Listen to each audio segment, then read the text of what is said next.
The mayor of Kokomo throws a curveball at a news conference about flood prevention. The plan to prevent future damage to property while boosting an area that's seen its share of high water damage. It was an $11.5 million announcement today at City Hall. The mayor and Kokomo city leaders agree it is a plan that solves two problems with one swing. Our TV6 reporter Tanya Spencer explains how. When Wildcat Creek overflowed its banks last April, it destroyed dozens of homes and lives, uprooting families and leaving behind unlivable dwellings. We had a 100-year flood, but just 10 years before we had a 50-year flood. Oh my God, bad. Oh, that's why they tore these houses down. Flooding on this 14-acre area in the heart of downtown Kokomo is a decades-old problem. Today, city leaders unveiled a unique solution, a brand new baseball stadium.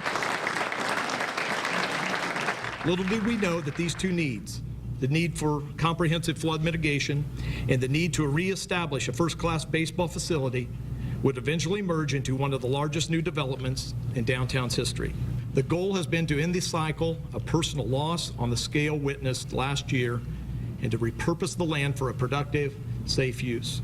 Mayor Greg Goodnight says the city has spent the last year buying up and tearing down dozens of flood-damaged homes here. The earth will be shifted to help reroute Wildcat Creek around the new $9 million stadium, which will seat more than 4,000 people and can also be used for concerts. The total cost of the project, $11.5 million.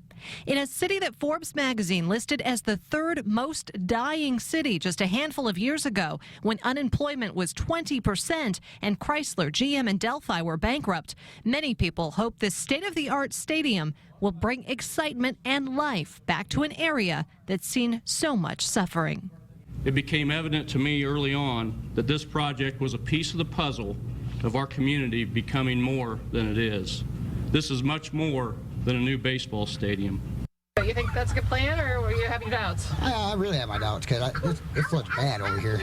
Although there are still a few houses here that need to be torn down, construction begins immediately, and they'll be ready to play ball here by next April. Reporting in Kokomo, Tanya Spencer, RTV6.